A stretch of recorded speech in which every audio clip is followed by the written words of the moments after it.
people want a business, but they don't even understand what business is. They don't understand how businesses operate.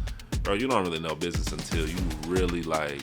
It's an animal, man. It's like it's levels to business, man. Like there are levels. That's why I want to do this, because I feel like people see Urban Eden from one end. Like you see Urban Eden like outside looking in, you see it, but then there's a whole other like just aspect to it, and I think that's the reason why I'm doing it, so that people can really understand like the business side of it. You recording? We're live. Alrighty. We are ready? We are live? We're here? We live. Cool. Well, welcome everybody. Welcome to the I Have No Name podcast right now.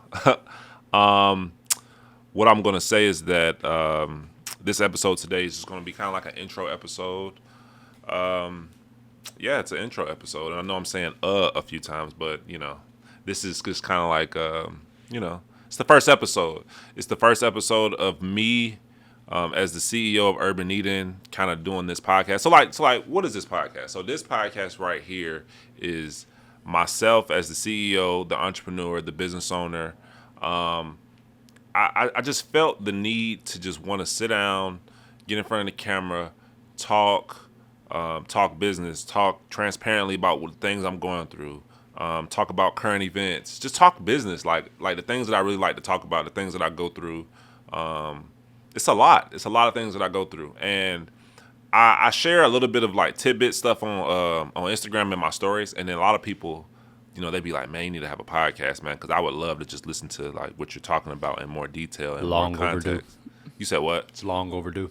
Yeah, man, it really is long overdue. Like I used to do a podcast called the Produce for Yourself podcast, and maybe this might be called the Produce for Yourself podcast. I don't know, but for now, I'm just going to talk. I'm just going to shoot. We're gonna take the clippings. We're gonna post them. We're gonna see what bites, what people really like, what they gravitate to. But again, I think that this is long overdue, and I have a lot to say. And to open it up, I'm just gonna introduce myself. So, for those who don't know me, I am Quinton Lewis. I am the co-founder of Urban Eden. I am the CEO of Urban Eden. It's crazy to even say that I'm the CEO of Urban Eden.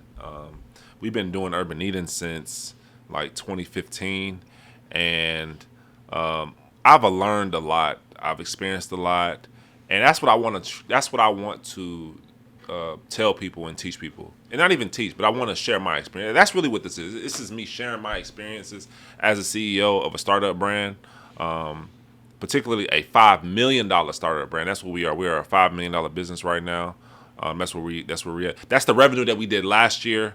We did approximately $5 million in revenue just last year. So, you know, I think the people that will listen to this are the people who were where we were before we got to this level. You know, the people who are, you know, doing six figures in revenue. And when I say six figures, because six figures can be so broad, but, you know, people who are just under $1 million, you know, the people who are doing, you know, 100,000, 200, 300,000 a year, people are doing $500,000, $1 million. I think this podcast would be very valuable to them. And, you know, that's what I really think. So to introduce myself for people who don't know me, I am Quinton Lewis. Like I said, I'm the CEO of Urban Eden. We've been running this thing since 2015. I had a business prior to this. I had a landscaping business called Ruach Ikad. It was like, what was it? It was a landscape design business, vegetable gardening. The quick story about that one. So, you know, when I was at Georgia State, I was not having the best time at Georgia State. Not in terms of like the social aspect, but just like where I wanted to be at in life. So Taryn had introduced me to an internship at a farm called Urban Sprout Farms. And long story short, I went out there, started interning, and I learned a lot of skills under Nuri Ichikorin out that owns Urban Sprout Farms, and I wanted to monetize those skills. I wanted to, you know, monetize those skills and make money. So I eventually created a vegetable gardening / landscaping business, and I did that for about 2.5, 3 years. And in the midst of that, Taryn was looking for something to do, and she came across soap making. And at the time when she was looking for something, I was actually studying marketing and internet marketing and how to really get whatever you're doing out there. Because through my first business, I was finding good success, and I did. I eventually got that business to six figures, like just right at 100K in a calendar year. But I always knew that there was going to be another business that we would eventually probably start, and that one was Urban Eden. So long story short, we started that business, and I eventually came on with Taryn doing Urban Eden. She was like the creative type of person, and I was like this business operator, marketing type of focus. And that's what I was really focused on before I came really into Urban Eden. I was trying to learn how to market and how to run a business. You know what I'm saying? Like, I think a lot of times for business owners, especially the ones that just want to have a business, because that was me. I just wanted to have something on my own. I just wanted a business. And I think a lot of times people want a business, but they don't even understand what business is. They don't understand how businesses operate. Like, even then, like, even all the years prior to investment, I thought I knew business. Bro, you don't really know business until you really like. It's an animal, man. It's like it's levels to business, man. Like there are levels. Like when you first starting off, you at a certain level. When you hit the 6-figure mark, you're at a certain level. You might hit $500,000, you're at a certain level. Then you hit that $1 million mark, you're at a certain level. Then you start getting to that what, $3 million, $5 million mark, and that's kind of where we are right now. And then there's a whole nother level beyond even where we're at. So like there are extreme levels of business, and like I'm gonna just take you through all of that. Real quick, would you say that you were working harder than the 9 to 5? No, would you say when you having your own business, are you working harder than you would a regular 9 to 5? Hell yeah, having a business, you work way harder than a 9 to 5. Because people got the misconception, like, man, I want to have my freedom. I can have a business. Yeah, I mean, free time. Like, no, you actually work much harder. So like you do have don't get it twisted. Like you do have freedom, but like it's a different type of freedom. Like, bro, you work extremely hard. You work harder than a 9 to 5. Because think about it, when you go to your 9 to 5, and again, this is not a podcast where I'm like pushing entrepreneurship, pushing that, talking against 9 to 5, because I hire people who have a 9 to 5 at my company. Like that's the like I'm not against that whatsoever. And also to point out, if our business ever was to just go down, I would be out here trying to find me a 9 to 5. You know what I'm saying? Like I'm trying to find how I could become valuable to somebody. So so I'm not one of those type of podcasts where I'm like, yo, you got to be out here trying to find you some, create you some, blah blah. No, I used to be on that really really hard, but then I started to understand how hard business truly is. But yeah, man, you work way harder. Like, yeah, think about it. When a person goes to work, they could just decompress after they get off of work and just leave it alone. Leave it alone. The business, people be asking me like my schedule and what I do every day, and do I be at the warehouse and all that type of stuff. And I'll be like, look, man, even when I'm not here, I'm thinking about you this. Still like my mind cannot let go of any of this stuff. And sometimes it could be like I remember Craig used to always talk about a disease. Like this literally is like a disease. It's an obsession. You got to be obsessed. It is an obsession, and it's like a disease. And even when I like try to relax, I can't really like all the way relax. Like I'm always thinking about it. Like especially where we are now, being a $5 million brand, like got about 25 employees, and just worrying about just where the state of the economy is, making sure you got it, you making payroll. And again, we've never ever missed a payroll, like ever missed it. And I'm proud to say that, because some companies just don't. And people don't even think about the level of that take. Like, God, bro, like just that's why I'm saying, like that's why I want to do this, because I feel like people see Urban Eden from one end. You see Urban Eden like outside looking in, you see it, but then there's a whole other like just aspect to it, and I think that's the reason why I'm doing it, so that people can really understand like the business side of it. Like I really love to talk about the business side of it, and even now like we brought on investors. There's a whole like deep ocean of information that I could just give to people about that side of it that I've learned so much. And that's why I was saying like it's levels to this. Like there are so many levels, and I'm at a level now, and it's levels even way beyond. So, like I said, I introduced myself of who I am. I'm Quinton. Pause this right quick. People keep calling me. Pausing. Hey, Nick. Hey, Quinton. Yeah. I am. What's up? Hey, can I go get DJ from Discount Tire? I think he need to ride back. Yeah. Go ahead. Go ahead. All right. These niggas be asking me the dumbest Hey shit. man, that's the job. You didn't stop recording? No. Oh. So yeah, he just caught me in a raw moment, man. That's one of my employees calling me there, man. But I'm like, look, I'm the type of boss that like, you kind of like, you don't have to like ask me like very basic thought, Little stuff like that, yeah. Like go do it. Come like back to make work. it like go. Yeah. Like I want you to come with the solution. Right. Like come with the solution. Like I'm still learning so much stuff myself. Like I'm 32 years old. We've been running, like I said, we've been running this business since 2015. 2015, how old was I? I was born in 91.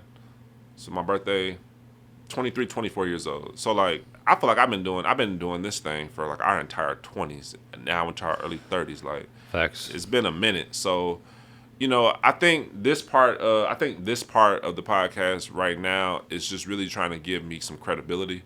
Just trying to like just show people like, look, we have been doing this for a minute. Like, and again, I'll give you a little bit of track record just into like the revenues of the business. Like we started Urban Eating in 2016.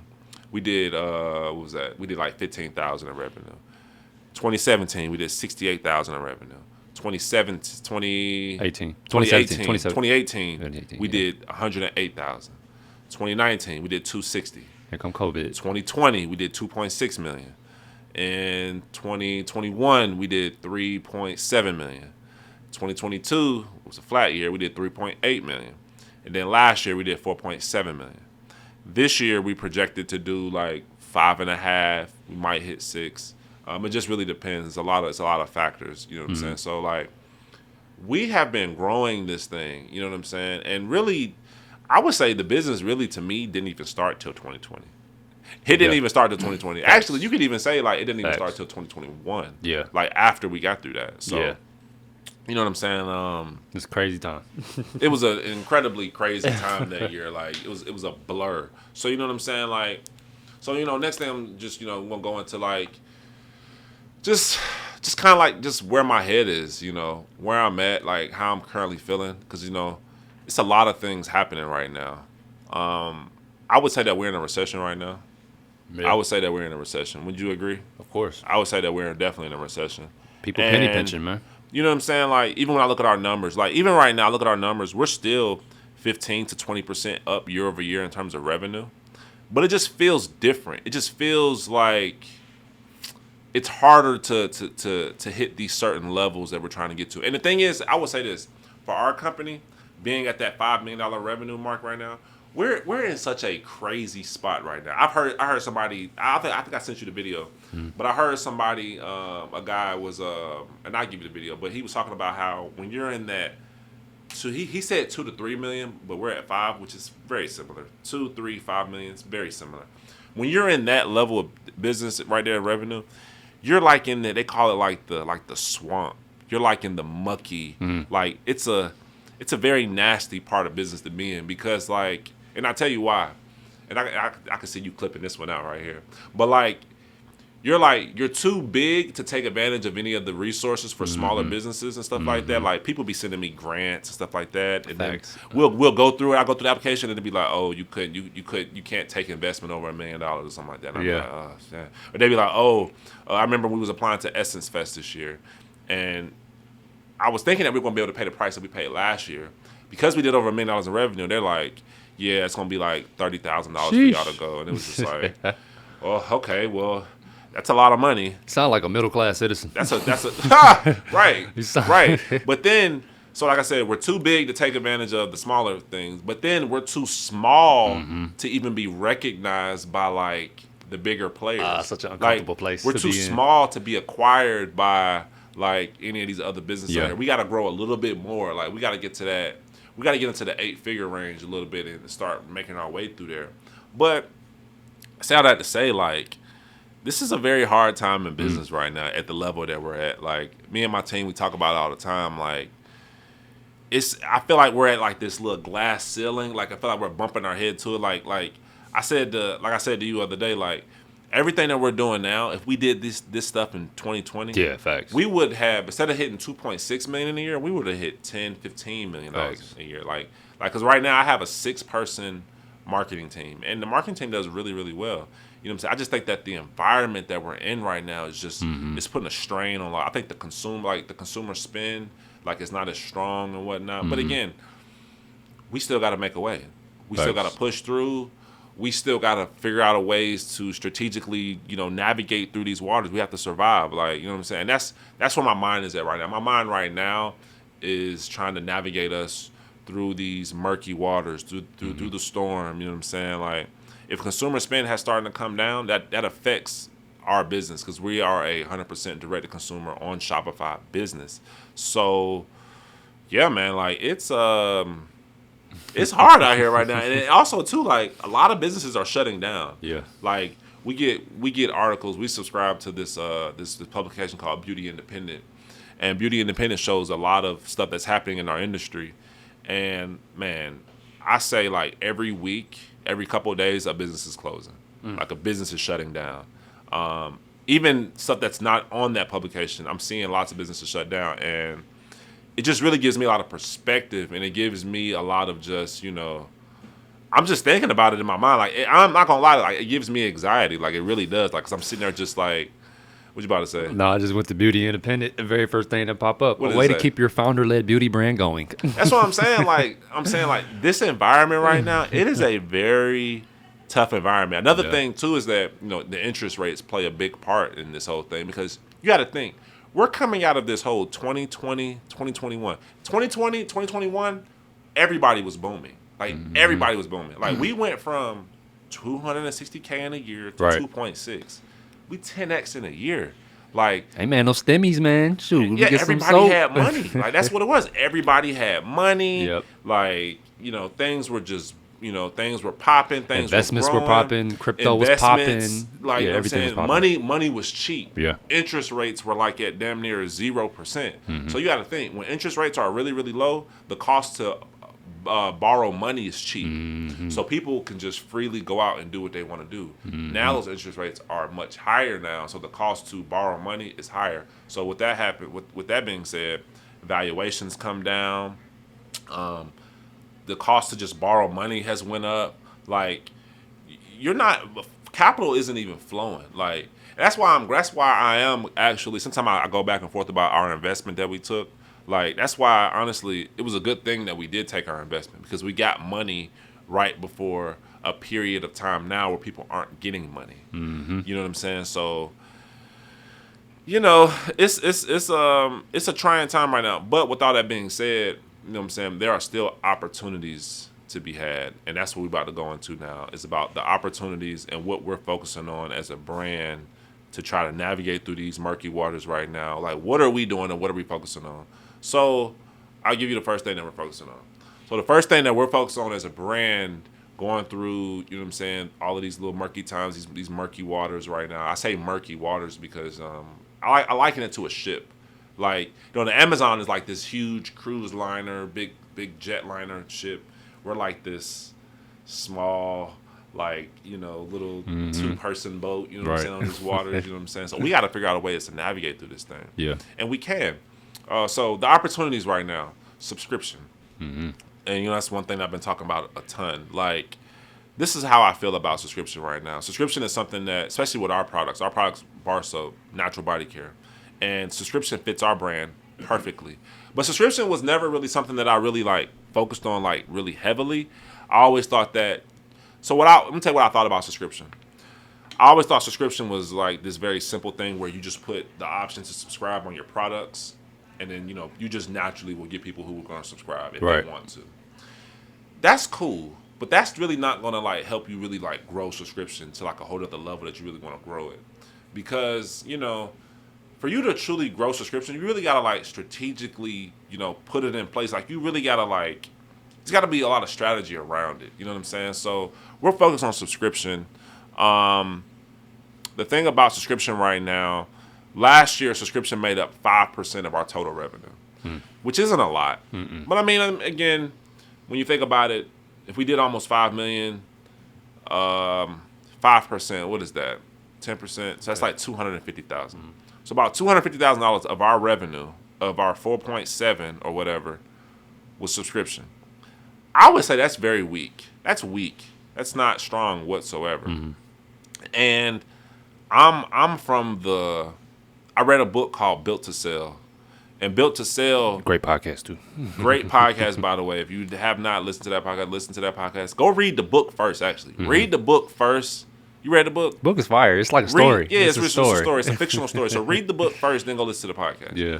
But they always talk about how like you need to build an asset, build a very valuable asset, and that's what I'm focused on. I'm focused on building a very, very, very valuable asset because in a time where the macro growth isn't very strong, I feel like you still need to grow the value of your business, and you can still drive up the value of your business, even if the environment isn't super high growth. Right. Like let's just say this year we only grow 10%, but if we can grow our subscription by more than 100% or whatever, or 50%, then that's a win in my opinion. So yeah, think about it.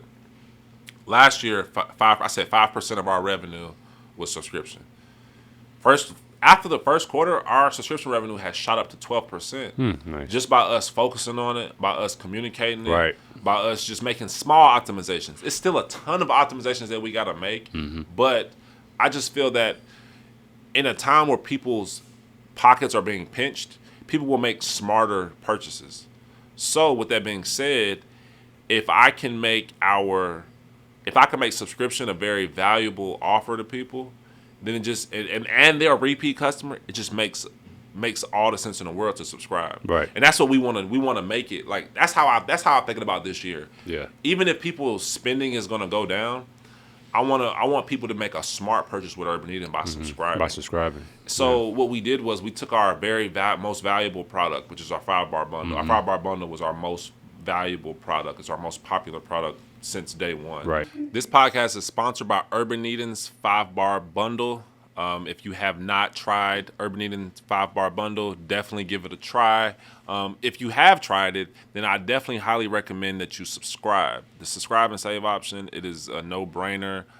It's smart. It's a smart option, especially in this time where money is a little tight. But you can subscribe to the 5-bar bundle. Pick your own intervals: 4 weeks, every 4 weeks, every 8 weeks, every 12 weeks, whatever. You can cancel at any time. But yeah, check out the Urban Eating 5-bar bundle, and back to the podcast. Originally, it was $5. It was 5 bars for $25. Of course, inflation and everything like that, our inputs became more expensive. Cost has went up. We raised the price of that. But one of the reasons why we did raise the price is that because we wanted to make our 5-bar bundle a subscription product. Right. We never actually had our 5-bar bundle be a subscription product. You could only one-time purchase it. So now on our website, we have it where you can make a one-time purchase of our 5-bar bundle, or you can subscribe and save. And what we did purposely is that we drove the price of the one-time purchase up higher and made the subscribe and save option be lower Right. and more attractive to people. Exactly. And that's what's caused it to go from that 5% to that 12% Yeah. like that.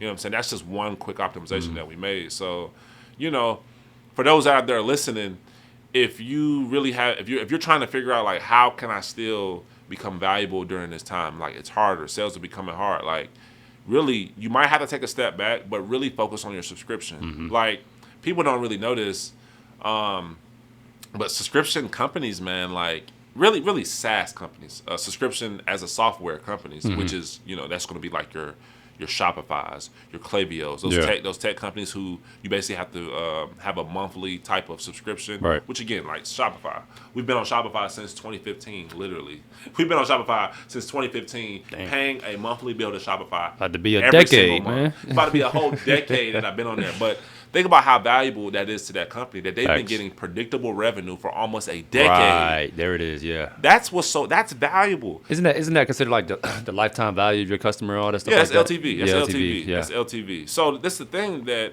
what we got to realize, and again, it's a big thing in our community about selling your company. And I'm not telling people that they should sell their company. What I'm telling you is that you should build a valuable asset. That's a whole other conversation. That's a whole other podcast. Yeah, we're going to get into about that. selling the company. We're going to get into that. But what I'm going to say now is you should be trying to strive to build a valuable asset. And to build a valuable asset, you need predictable revenue is like the golden egg, goose egg of like e-com. Like to get that subscription revenue, man, like your value is like 5x, 10x of whatever that monthly revenue. So if you're doing $1 million of subscription revenue, like a company that wants to buy you would value that from like 5 times to 10 times revenue. Mm-hmm. So if you did $1 million, they would value you at $5 to $10 million in revenue, right, just by you doing $1 million in revenue. Subscription, like that is crazy. Like mind. Like when I think about it, like that's mind blowing. Yeah. And I love that. Like that's sexy to me. Like that's me focusing on subscription. Like it gets me like optimistic, and it really pumps me up. Quinn got a fetish for business. Yes, I do. I have a fetish for business. Yes, I do. But focusing on that, like to me, and I told this to my investors, I was just like, look, if this is an environment where we're not super growing like top line super strong, but we're gonna grow that subscription though. Yeah. We're gonna focus on that. We're gonna focus on converting our most loyal customers to subscription. Especially if we know that this product speaks for itself. Right. Product speaks for itself. And also people buy it monthly. Monthly. Like again, it's bar soap. Like, Facts, you need it. You need it. You have to wash yourself every month. Right. Yeah. Like, and if you're buying this, like again, me and Taryn are subscribed to a toothpaste. A natural toothpaste. Yeah. We've been subscribed to that. Really? It's called Boca. Boca. We've been subscribed to them for probably 2 or 3 years. And, it's on auto. It's just on auto ship. Yeah. Like, we get it every month. I think we get it every 2 months. So it's a sense of peace of mind too, that that's coming in. Yeah. Yeah. And it just makes sense. I mean, again, you can one time purchase those products, but like in a society where we really value convenience and ease of stuff, like subscribe. Like it's a no-brainer. If you believe in the product, you use it all the time, you just will subscribe, and you're saving money. Like for our $5 bundle, you're gonna save $5. That $5 adds up. Mm-hmm. Like in a time where people are gonna be conscious of what they spending their money on, you're gonna make smart purchases. Right. Sidebar: speaking of subscription, subscribe to this podcast, y'all. Yeah, subscribe to the podcast. Definitely subscribe to the podcast. But so the other thing that we're focused on. Hold on, let me fix this. Yeah, and just come a little closer to it too. Oh, you can't hear me as well? No, I hear you. It's cool, okay. When you move back and stuff like that. Yeah. So the next thing that we're focused on, and again, everything that I'm talking about, like we're actively doing, and so the next thing is that we just finished that inventory count. Mm-hmm. We just did an inventory count because we're trying to understand. So I was looking at our balance sheet with my investors in my account. I was looking at our balance sheet. It was just like, yo, like. You seem to be heavy on inventory.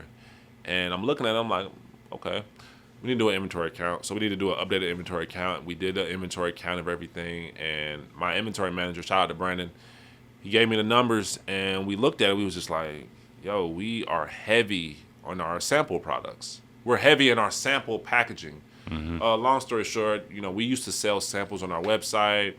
Strategies changed a bit, and that's what happened. Strategy changed a bit, and then the sale of our samples just halted.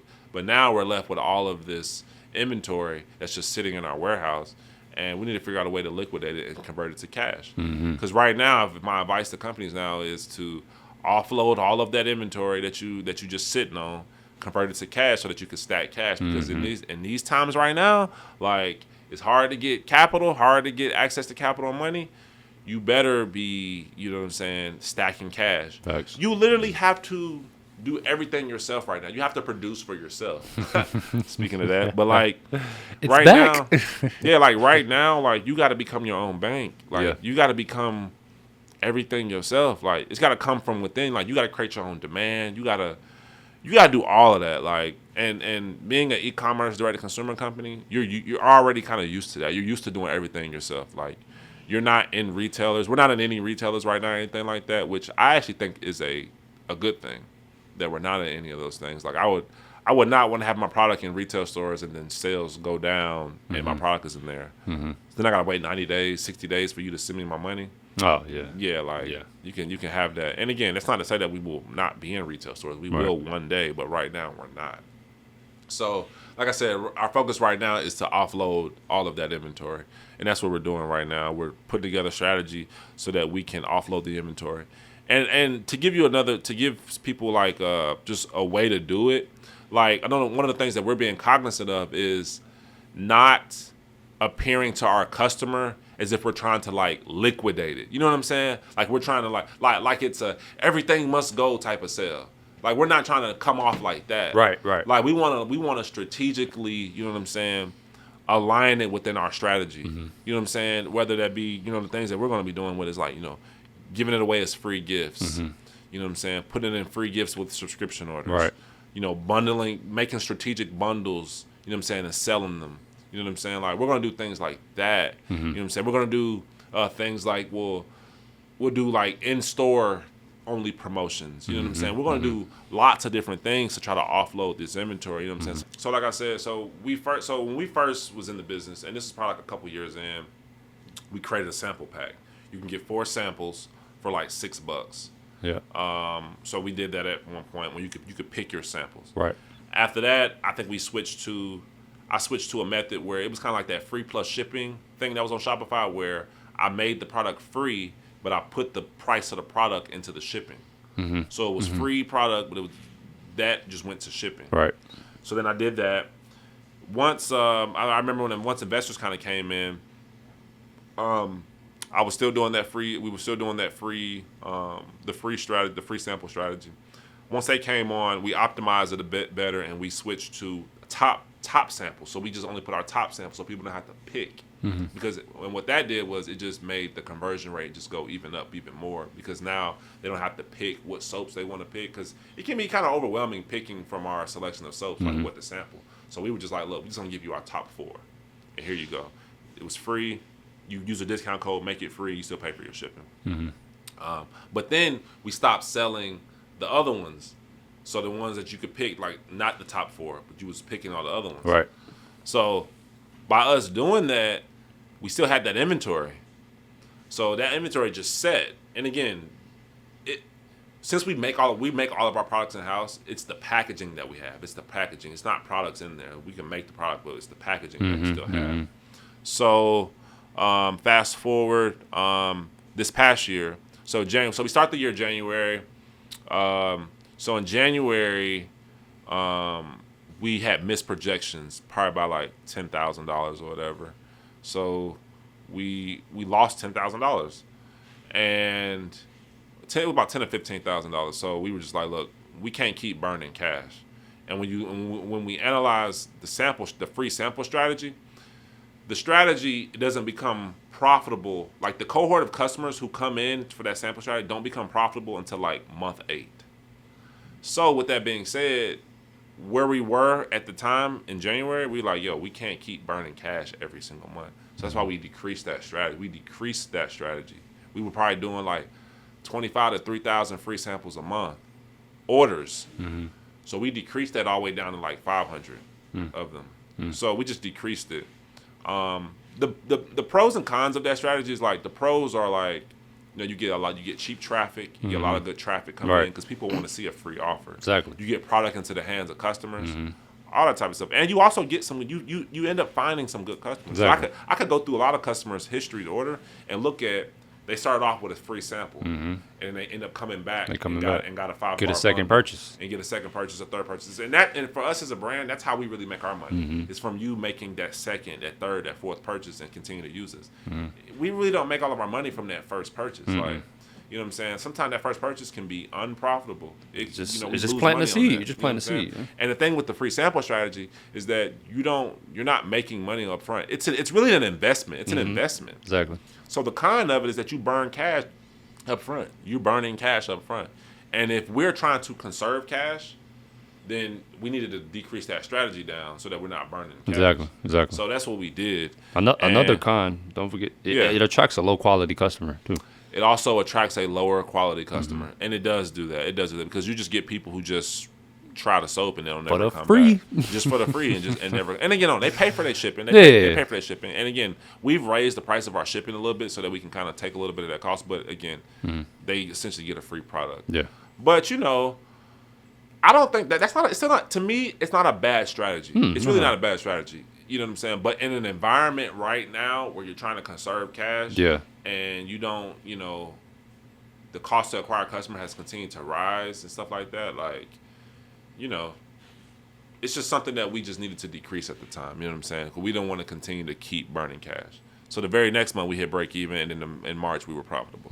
So you know what I'm saying? So it definitely helped us. You know what I'm saying? By it helped us to decrease that strategy a bit. But again, with that being said, going back to offloading inventory, so now I gave you a little track record of how we changed strategies with the free samples and our samples. We're left with all of this inventory now, and this inventory just been sitting in our warehouse. So now we got to figure out a plan to kind of embed our sample strategies back into our business a bit, and we can. It's not a hard thing to do. I mean, again, we're going to use it for lots of things. Like I said, free gifts for subscription, bundles. We're going to use it for in-store promotions. We're going to use it for acquiring a first-time customer. Because again, these are small sample products. And we're moving our product line to one size, which is our bigger size. Right. So to use the small samples is going to be great. Exactly. It's still going to be good. So again, it's not a loss. It's not a loss. It's not, you know what I'm saying? It's just, we just have all of this product to deal with and to offload. And again, it's a challenge, and I'm open for the challenge. So, you know what I'm saying? Gotta be. You know, so like I said, I'm feeling really good right now in terms of just optimistic about our strategies and just where we are. You know, of course, you know, you want to be doing more. I think if you ask any business owner how they're doing, and you want to be doubling your sales that you're doing, like you want to. But again, I know for me, like I always have to just keep my mind clear. I got to be patient. You know what I'm saying? Like this is year number. I'm sorry. I got to count this out on my hands. You got 16, 17, 18, 19, 20, 21, 22, 23. So this is year number 9 for us. This is year number 9. Like it's just patience, man. Right. Like patience. And I think sometimes for me, like now having investors can sometimes put a little bit of like worry and anxiety and stuff on me, because you know what I'm saying? Like you're now responsible for like getting your investors a return. You want them to have a return. And then also just adding the fact of just payroll and just having people on board and all of that together sometimes can just weigh on me a bit. But again, I think what I got to keep my mind focused on is just I got to be patient. You got to be chill. You got to be level. You got to be balanced. Like I learned that early in business. Like you can't, like when things are going good, don't get too high. Don't do that. Like just don't do that. And when things are seemingly bad, don't get too low.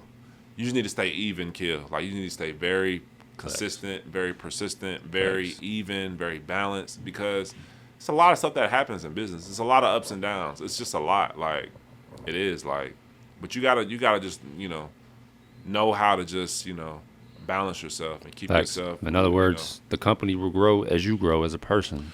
The company will grow as you grow as a person. That's a great statement, and that's so true. And I've learned that like as I've gotten better, we've gotten better. I've watched you grow, bro. From your inability to not like speak in front of crowds. Now you're speaking in front of crowds. You know, Right. now you're handling people, handling employees, stuff like that. It's growth, bro. You got to, man. Like and sometimes like I don't be want to do like sometimes I don't want to do those things. I promise you, like sometimes I don't want to like talk in front of people. Sometimes I don't want to dress the room, and like sometimes like so Taryn, my wife, is a part of the business, and like I be wanting her to do the stuff, but she ain't gonna jump up there. She ain't doing that. Like, like telling you, man, like business really like just brings out. It exposes so much about you. Yeah. And maybe even now, like if I feel like I'm at a plateau, if I feel like we're at a glass ceiling and we're hitting our head, maybe that's me. Maybe that's me. Like maybe that's a manifestation of me, like hitting a plateau or hitting a glass ceiling of like, yo, you gotta like take it to another level or whatever. Yeah. And again, I'm not one of those people that's like, yo, I gotta be the one in charge forever. Like I gotta be the CEO forever. I'm very cognizant of that because sometimes I think in my mind, like, am I the right CEO? Right. Like, am I the right individual to take us from 5 million to 50 million or whatever? You know what I'm saying? If that's where we want to take it. And I do want to see the company go well beyond where we are now. Like I really do. But it's like at the point like you being the CEO, if you were to get comfortable where you were at, like just Yeah. comfortable with the 2 point something million we got at COVID, Yeah. just comfortable with that, there would be no other additions to the team. There would be no Yeah. other things really. Just there would be no new warehouse. There would be none of the stuff. You know what Yeah. I'm saying? Because you're comfortable. Yeah, and one thing about I'm not comfortable. Yeah. Like I want like business is competitive. Like, and that's what I want people to understand. Like I'm a very competitive individual. Like I want to do great. Like I want us to succeed. Like I want us to defy the odds. Like you gotta think. Like we started Urban Eden with literally nothing. Mm-hmm. We started Urban Eden when Taryn took her little money from serving and bought a soap kit. Yo. After she did that, and I kind of looked at it and improved the concept, I took out a bad personal loan.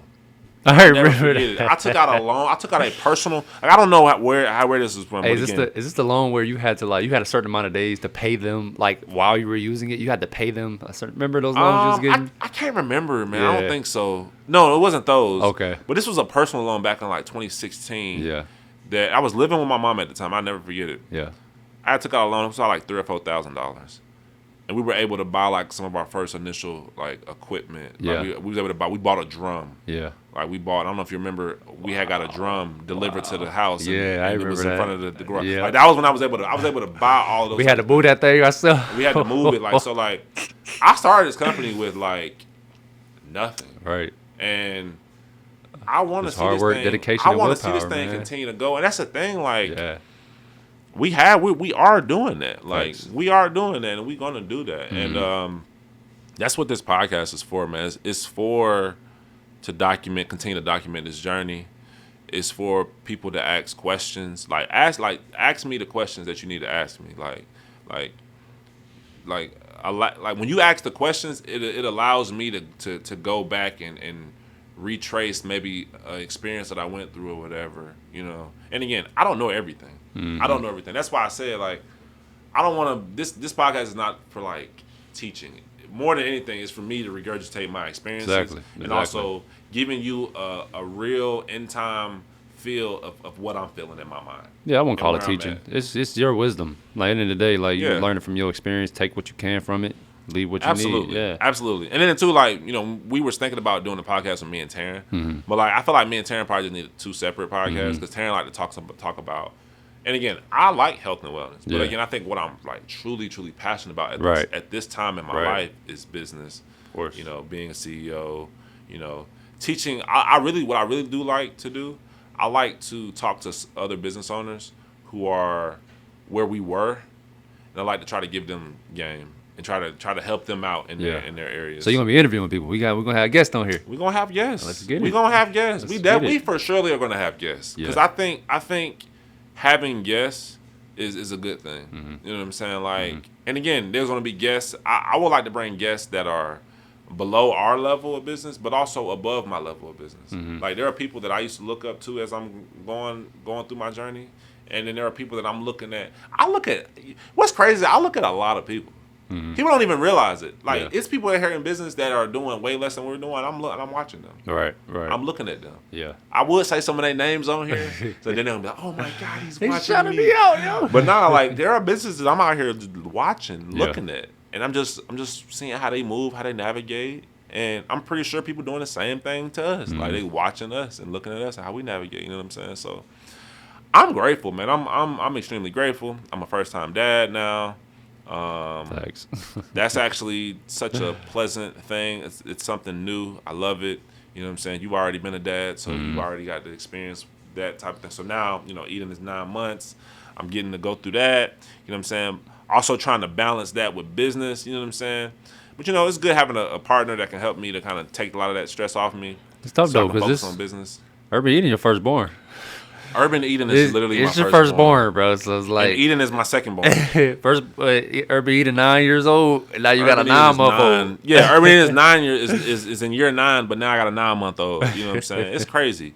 But you know, like I said, I'm extremely grateful for everything that has happened to us in business, whether it be good or bad. You know what I'm saying? Like I'm grateful for all of it because it's all been great learning lessons. I'm actually gonna write a book after all of this.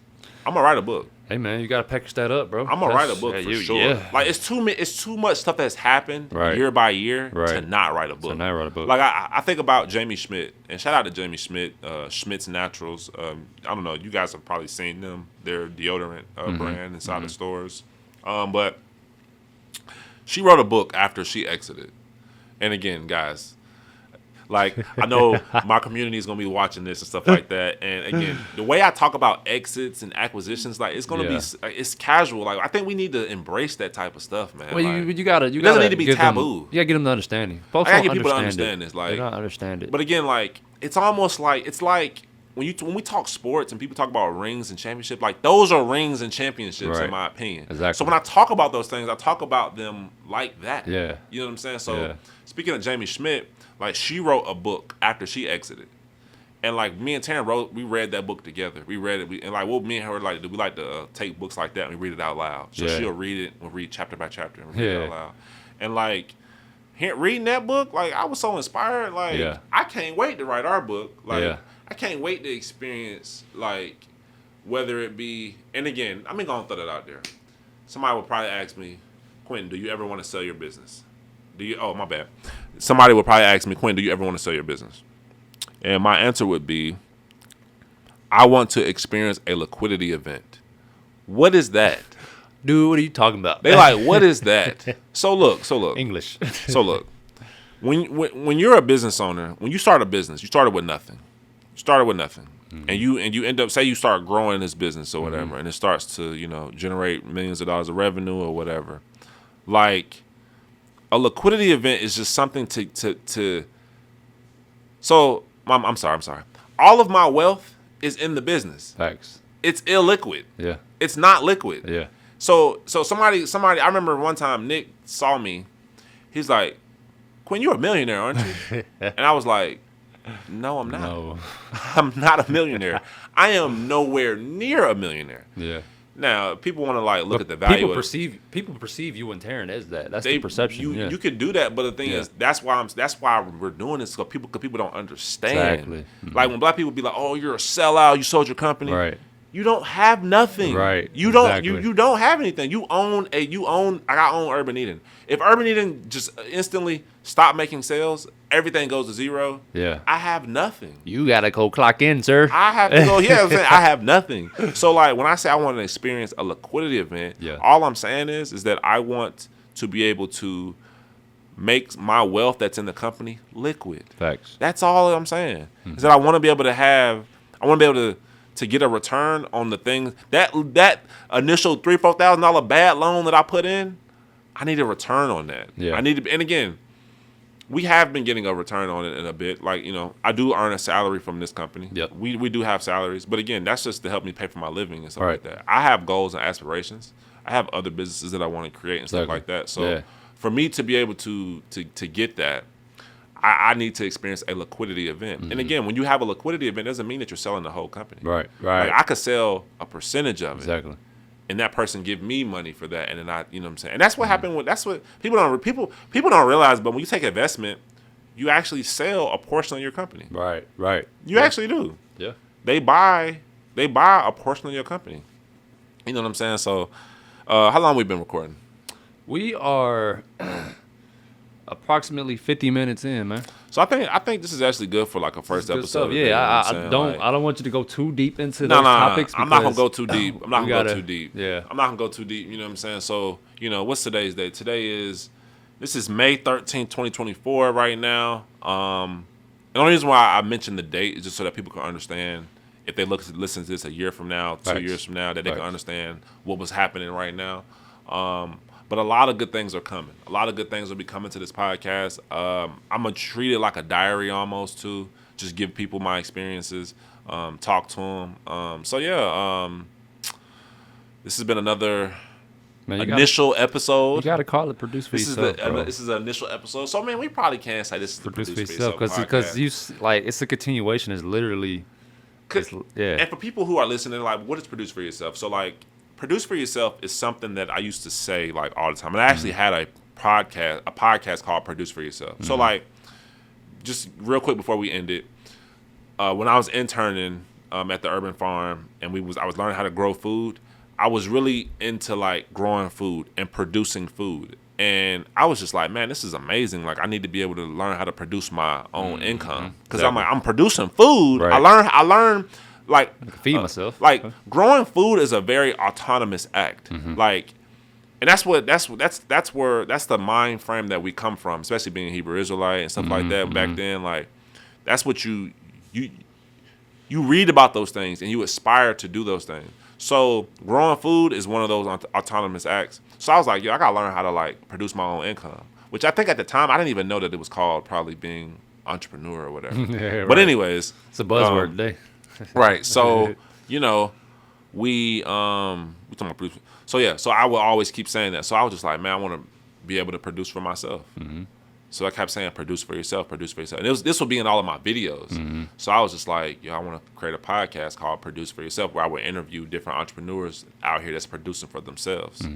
But again, I think as I've matured more over the years, it's morphed more into like, it's not about just producing for yourself. It's about producing for yourself so that you can produce for others, so that you can bring other people on. Because again, I think when I was coming out with that, I was a solopreneur at the time. I never had employees, so it was just about producing for me.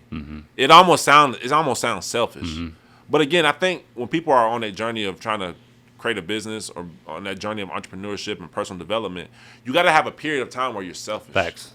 You got to have a period of time when you're trying to invest in yourself, and it's Yes, all indeed. about you and you trying to better yourself. Because indeed. if you can't do all of that for yourself, Can't pour into nobody. you can't pour on to nobody else. You can't do nothing for nobody else. Like, if you ain't gonna be a good employee now, and you try to have employees later, but you ain't gonna be able to do none of that type of Facts. stuff. You're gonna have some Facts. shitty employees. Facts. So that's what Produce for Yourself has like morphed into. Like, for me on my journey, like, just it's not about just producing for me. It's about producing for me, but also producing for others and everybody else. Facts. Because it's, bruh, I'll be honest with you, like, it's a lot of people connected to Urban Eater. It's a lot. Like, I'm not even talking about just the employees and the investors, but we also have contractors and stuff like that work for business. Like, even just think about people who clean our building. Right. Like, they get paid a good amount a month to clean our building consistently. Like, there's a lot of, people that are connected. And again, for you to be able to be a person that can pour into other people's cups, your cup, like, your cup can't be empty. Exactly. You heard that statement before? Like, Of course. you like Can't pour from empty cup. you Yeah. can't pour from an empty Yeah. cup. So like that's what it's about. So That's why you got a little insight.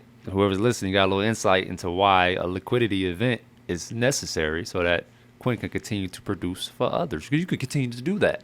You know. I mean, again, like, for us to experience a liquidity event, it's not benefiting just me. Right, It's exactly. benefiting every single person that's a part of the everybody. organization. Exactly. And people don't be understanding that. Actually, if you study Microsoft, and I think it's Microsoft, like, how many millionaires and billionaires came out of from that company? Yeah. It's a lot that came out from that company. And again, we gonna get into it. We're gonna get into it. So look, guys, subscribe to the podcast, subscribe to the YouTube, like this video, comment your questions, all that type of stuff. We'll be coming back with another episode very shortly. And until next time, peace.